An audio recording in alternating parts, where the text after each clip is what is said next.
शहर से अपने गांव की तरफ लौट रहा था। गांव आने के उसके पास 3 रास्ते थे। उसने किसी बुजुर्ग व्यक्ति से गांव आने का अच्छा रास्ता पूछा। बुजुर्ग व्यक्ति ने उसको जो रास्ता बताया, उस रास्ते में भयानक जंगल और खूंखार जानवर रहते थे। लेकिन उस व्यक्ति ने बुजुर्ग आदमी पर भरोसा करके वो रास्ता ही गांव जाने के लिए चुना। उस रास्ते में भयानक जंगल में टेढ़े मेढ़े वृक्ष, टेढ़े मेढ़े रास्ते और बड़े ही खूंखार डाकू रहते थे। डाकू लोग राहगीरों का सामान लूटकर उन्हें मार दिया करते थे। उस आदमी ने अपने माता पिता और बच्चों के मिलने की वजह से उस जंगल वाले शॉर्टकट से अपने घर पहुंचने का रास्ते को ही उचित समझा।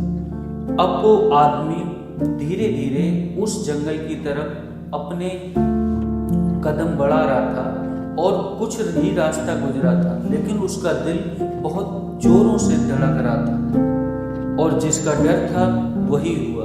वो आदमी जंगल में रास्ता भूल गया और वो रास्ते से भटक गया।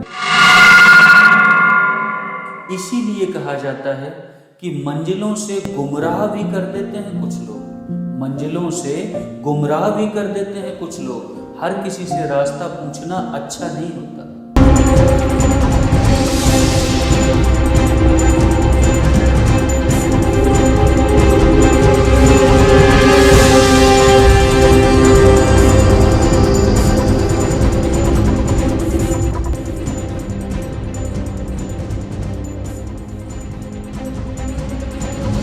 वो दबे पांव अपने घर की तरफ जा तो रहा था, लेकिन उसके मन में डर था और जिसका डर था वही हुआ।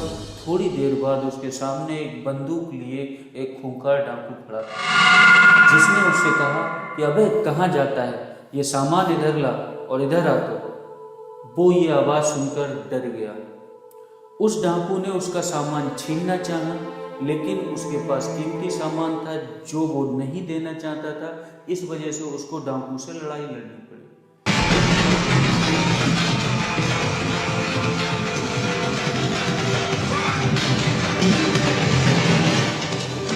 डाकू से लड़ाई में वो जीत गया। व्यक्ति बड़ा दयालु था, इसलिए उसने डाकू को छोड़ना ठीक समझा और उसने उस डाकू को छोड़ दिया।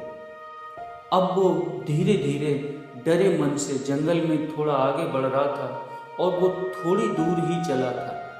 उसके सामने फिर वही डाकू अपने एक साथी को लेकर उसको लूटने के लिए फिर आ गया। जैसे वो डाकू उससे बदला लेना चाह रहा था, उस आदमी की फिर से उस डाकू से लड़ाई हुई और इस बार लड़ाई काफ़ी ज़्यादा हुई।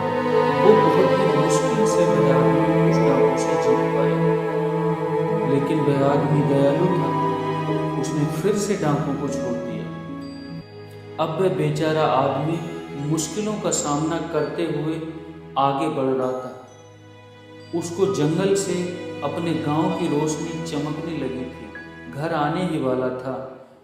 जंगल को पार करना बस थोड़ा ही बाकी रह गया था। तभी वह डाकू अपने एक और साथी के साथ उसको लूटने की कोशिश करने के लिए फिर आ गया और इस बार उसके हाथ में बंदूक भी थी।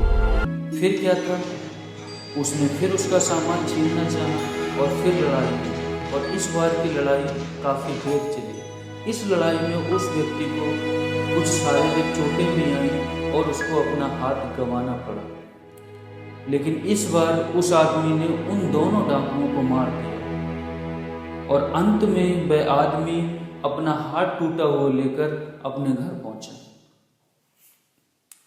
मोरल ऑफ द स्टोरी, जंगल में आने वाले डाकू सफ़र में आने वाली मुसीबतों को दिखाते हैं। अगर इनको समय रहते खत्म ना किया जाए तो ये आगे और बड़ी होकर भयानक होती जाती है और इंसान के सफ़र को ही खत्म कर सकती है, जिससे उस इंसान का फ्यूचर ही खत्म हो जाएगा।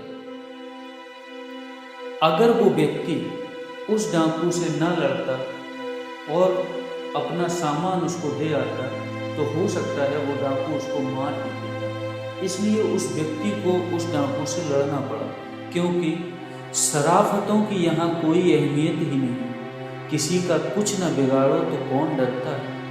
और जब उस डाकू ने उस व्यक्ति का सामान छीनना चाहा और उसको लड़ाई के लिए ललकारा, तो उस आदमी से रहा नहीं गया और उसको लगा कि उसूलों पर जहाँ आँच आए तो टकराना जरूरी है, जो जिंदा हो तो फिर जिंदा नजर आना जरूरी है।